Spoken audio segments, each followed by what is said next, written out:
Um olhar sobre o mundo, a vida e a sociedade, à luz da Palavra de Deus, com Augustus Nicodemos. Olá, começamos mais uma edição do nosso programa Em Poucas Palavras. Que bom que você está aí com a gente, acompanhando nesta emissora, nesse horário, como sempre estamos, pela graça de Deus. Comigo, pastor Augustus Nicodemos, da Primeira Igreja Presbiteriana de Goiânia. Pastor. Oi, Nathan. Como vai? Tá Tudo bom? muito bom, é sempre alegria estar de volta com o nosso programa, na expectativa de ser uma bênção na vida do nosso ouvinte. Querido ouvinte, esse programa é feito para você, com muito carinho, com muito amor e com muita oração. Abra seu coração e nos próximos minutos escute a palavra de Deus. Há várias denominações religiosas que são classificadas de cristãs, como cristãs, né? Basta ter o nome de Cristo em alguma doutrina, mesmo que seja uma pequena doutrina, para que ela seja chamada ou classificada como uma igreja ou uma religião cristã. No meio deste enorme número de igrejas diferentes, há aquelas que se apresentam como igrejas reformadas. E você já deve ter ouvido algum amigo evangélico dizer: eu sou membro de uma igreja reformada. E talvez ficou se perguntando aí, o que ele quer dizer com isso? Será que a igreja passou por uma pintura nova? Fizeram um novo templo? Não é? Então, para ajudar você a entender essa expressão extremamente importante, é o motivo pelo qual nós escolhemos esse tema como o tema do programa de hoje. Fique aí com a gente. Pastor Augustus, qual é a base principal para que uma igreja possa dizer que é uma igreja de confissão reformada, obviamente fazendo esse panorama histórico da origem desta expressão? Nathan, o crescimento do interesse pela fé reformada em todo o mundo é um fato que tem sido notado por todos os estudiosos de religião, né? É um fato mesmo. Fato, né? Em toda parte cresce a publicação da chamada literatura reformada, aumenta o ingresso de estudantes em seminários e instituições reformadas, cresce o número de eventos realizados em torno da fé reformada, há o surgimento de novas igrejas e instituições de ensino reformadas e o número de pessoas que se dizem reformadas, especialmente oriundas de denominações pentecostais, também vem crescendo. Isso é um fenômeno que está aí diante dos nossos olhos, né? Por isso que é importante, é relevante o programa de hoje para definir estas coisas. O que seria um reformado, né? Ou uma igreja reformada? Por reformado, eu entendo aquela pessoa que adere a uma das grandes confissões reformadas produzidas logo depois da Reforma Protestante do século XVI, que marca o início da chamada Reforma, com o convite do monge Martinho Lutero para a discussão de 95 pontos com os teólogos da Igreja Católica Romana da sua época. E Lutero estava insatisfeito com os rumos da igreja e aí ele queria reformar a igreja católica de dentro para fora e foi excomungado, mas o movimento de reforma da igreja continuou. E depois de Lutero vieram Calvino, Melanchthon, Zwinglio e muitos outros chamados de reformadores que continuaram a obra de Martinho Lutero e de Calvino. E muitas confissões de fé, declarações de fé foram produzidas, onde se expressava o cerne desta compreensão do que é o verdadeiro evangelho.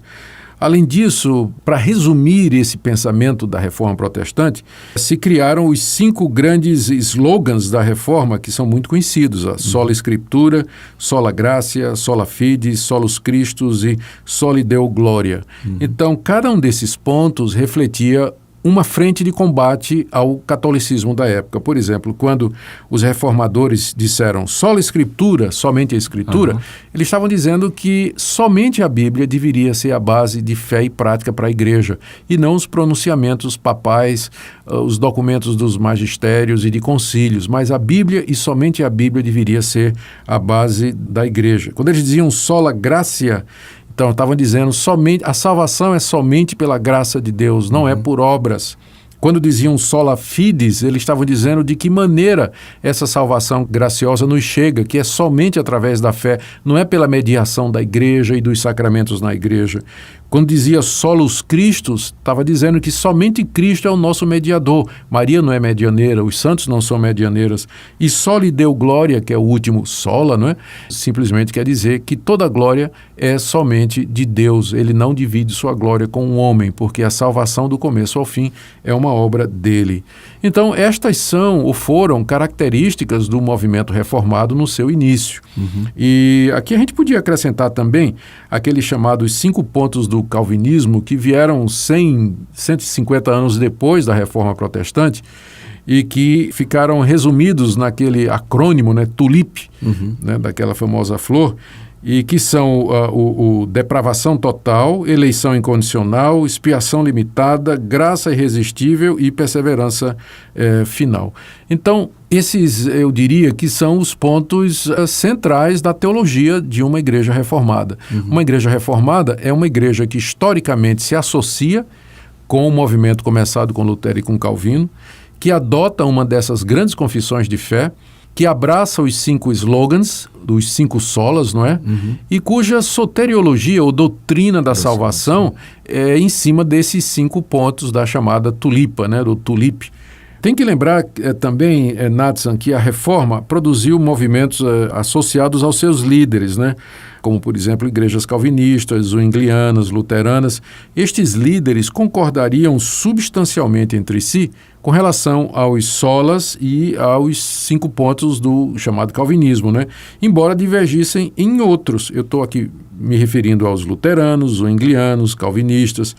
Mas com o tempo, o nome reformado ele foi se associando mais e mais aos calvinistas, de maneira que, de forma genérica, Natsan, quando a gente usa reformado e calvinista, hoje nós estamos usando como se fossem similares. Tá certo? Embora historicamente o movimento de reforma é mais amplo do que o calvinismo. Você tem os luteranos, você tem os zwinglianos, você tem outras vertentes menores e que não tiveram tanto impacto. Mas com o passar do tempo, o termo reformado ficou mais colado dentro do nome de Calvino e dos seus seguidores. A gente pode dizer, no caso, resumindo os 5 slogans, os solas, ou seja, as igrejas reformadas, então, eles estão em torno única e basicamente da palavra pura de Deus. É essa a ideia. Esse é o ponto central da Reforma Protestante. Os demais fides, ou seja, todos eles têm que estar submissos à palavra de Deus. Exatamente, porque o ponto da Reforma Protestante foi que a igreja no século XVI, a igreja católica romana, ela estava infestada de práticas e doutrinas que não tinham fundamento na Bíblia. Ou seja, valeria qualquer coisa. Valeria qualquer coisa. De onde vinham essas doutrinas? Elas vinham do magistério católico, vinham da palavra do Papa, vinham da tradição. A Igreja Católica acreditava e acredita em revelação progressiva. Deus continua a se revelar e a trazer novas verdades à sua igreja através das épocas.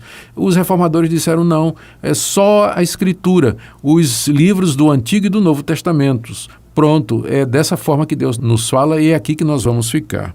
Agora, era bom explicar, viu, Natsan, eu estou pensando aqui, era bom explicar que um grande número de igrejas que se dizem reformadas, elas já não creem de maneira ortodoxa com relação a essas doutrinas. Agora mesmo, o maior escândalo quando a Igreja Presbiteriana dos Estados Unidos, a PCUSA, ela aceitou o casamento homoafetivo. E isso deixou muita gente perturbada, não é? Porque se você crê em sola escritura, que é um dos slogans da reforma... Aí você vai ter que fazer uma opção. Nós vamos ter que fazer uma opção. Ou a gente vai aceitar o casamento homoafetivo, ou a gente vai aceitar a Bíblia como única regra de fé e prática. As duas coisas não dá para andar juntas, né? Não dá para andar juntas. Então, o que eu quero dizer com esse exemplo é que há igrejas que, embora se digam reformadas, mas elas abandonaram a crença na sola escritura, abandonaram a crença na solos Cristo, dizem que tem salvação em outros caminhos que não em Jesus Cristo e que, portanto, a rigor, já não poderiam ser chamadas de reformadas. Por outro lado, Na África, Coreia, China, Indonésia, de lá chega relatórios de como as igrejas reformadas estão crescendo, né? É claro que a reforma ela acaba encontrando expressões diferentes em tantas culturas variadas, mas os pontos centrais são os mesmos, os 5 slogans, os 5 pontos do calvinismo, o apego à escritura, o desejo de uma fé simples e pura. Agora, quando estou assim dizendo que esse é um movimento crescente, eu não estou dizendo que eles são muito numerosos, né, comparados, por exemplo, com os nossos irmãos pentecostais. O que eu quero dizer é que os relativamente poucos reformados, eles estão experimentando um crescimento que já chama a atenção de muitas denominações e que tem provocado até alerta da parte dos seus líderes, não é? Algumas denominações aqui no Brasil estão preocupadas com o crescimento dos reformados dentro das suas fileiras. Inclusive dentro dos próprios centros de ensino teológico de denominações historicamente pentecostais que usam os professores reformados para ensinar a Bíblia. O que é muito bom, não é? Porque pode haver essa cooperação. Aqui eu quero lembrar que um dos motores, né, desse ressurgimento do interesse pela fé reformada é o ministério de pastores reformados, como o John Piper, o R.C. Sproul, o J.C. Mahoney, Paul Washer, Tim Keller, Kevin DeYoung, John MacArthur e outros que têm material publicado e traduzido, tanto em livros quanto na internet, YouTube. Isso vem chamando a atenção de dezenas e dezenas de jovens de todas as igrejas que estão à procura de uma fé sólida, ancorada biblicamente, não é? Eu queria só, porque o nosso tempo está chegando ao final, que o senhor me respondesse a seguinte pergunta. O que as pessoas podem encontrar procurando uma igreja reformada? O que ela vai ter como referencial? Exatamente. Eu creio que o que vai caracterizar uma igreja reformada, uma pessoa está procurando, quer saber se encontrou. Primeiro, a pregação ela é central no culto. A pregação é bíblica, ela é baseada na palavra de Deus. O sistema de doutrina, a teologia da igreja está baseada numa daquelas grandes confissões da Reforma Protestante, como, por exemplo, a Confissão de Fé de Westminster, os cânones de Dort, por exemplo, a Confissão Batista, que remonta àquele tipo, porque batistas podem ser reformados. Aliás, os batistas originalmente tinham a Confissão de Fé reformada. E a ênfase nos 5 pontos do calvinismo, no que diz respeito à salvação, né? Depravação total, eleição incondicional, enfim, todos aqueles pontos. E um culto simples, centrado na palavra de Deus, onde Deus é o centro, que não é diversão, não visa entreter as pessoas, mas edificar as pessoas. Então, estes são sinais de que a pessoa encontrou uma igreja reformada. E ela pode ficar segura de que ela está tendo ali uma seriedade para com a palavra de Deus no ensinamento. Porque é só isso que interessa. Exatamente. Bem, nós ficamos então com esse assunto por enquanto, por aqui. Vamos ouvir uma música e daqui a pouquinho a gente volta. A nossa força nada faz, estamos nós perdidos, mas nosso Deus socorro traz e somos protegidos. Defende-nos, Jesus, o que venceu na cruz, Senhor dos altos céus, e sendo o próprio Deus, triunfa na batalha.